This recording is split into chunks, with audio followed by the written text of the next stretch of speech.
Ahora trataremos sobre la ley de Ohm. Si no es la más importante de las leyes, es una de ellas. Sin la ley de Ohm no hubiera sido posible resolver ni el más sencillo de los problemas de circuitos eléctricos y electrónicos. Para introducir la ley de Ohm, vamos a explicar brevemente qué es un circuito básico, elemental, eléctrico. Un circuito eléctrico tiene en su forma básica 4 componentes, que son la fuente electromotriz, el medio de control o apagado, encendido, la carga, que en este caso la estamos representando por un resistor, y naturalmente los conductores. La fuerza electromotriz es aquella que pone en movimiento esa carga eléctrica negativa, a saber, los electrones que fluyen a través de un conductor.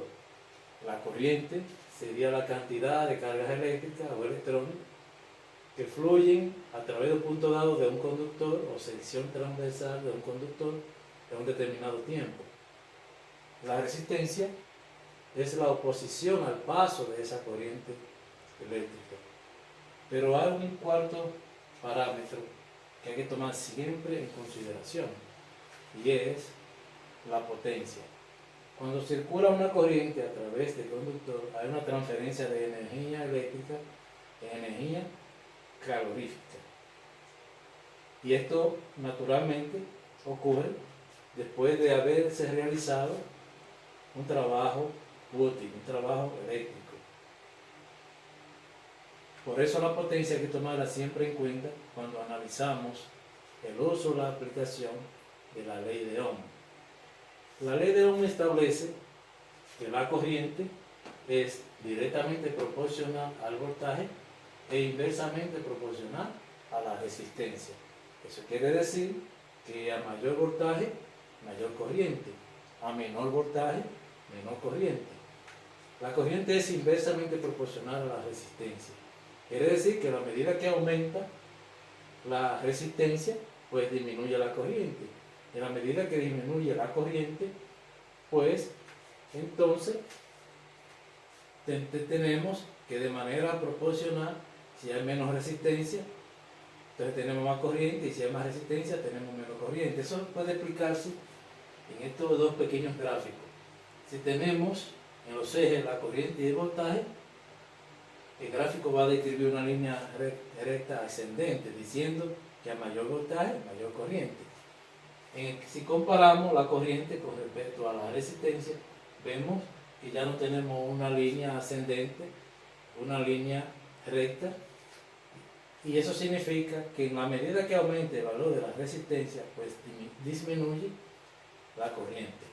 Por un simple despeje de la fórmula principal, podemos tener que el voltaje es igual a la corriente por la resistencia, y que la resistencia es igual al voltaje entre la corriente, y que la potencia es igual al voltaje por la corriente. Si por ejemplo tuviéramos una bombilla eléctrica que opera a 120 voltios y sabemos que ella tiene un consumo de 60 watts, con suma facilidad y por un simple despeje de fórmula, diríamos que la corriente sería igual a la potencia entre el voltaje, y sería entonces igual a 60 entre 120, 0.5 amperios. De ahí que es sumamente importante no aprender de memoria lo que son las fórmulas correspondientes a la ley de Ohm, sino en base a análisis. Muchos utilizan un círculo donde tenemos V, tenemos I, tenemos R. Si queremos saber a qué es igual el voltaje, si lo tapamos, pues podremos ver ahí claramente que es igual a I por R.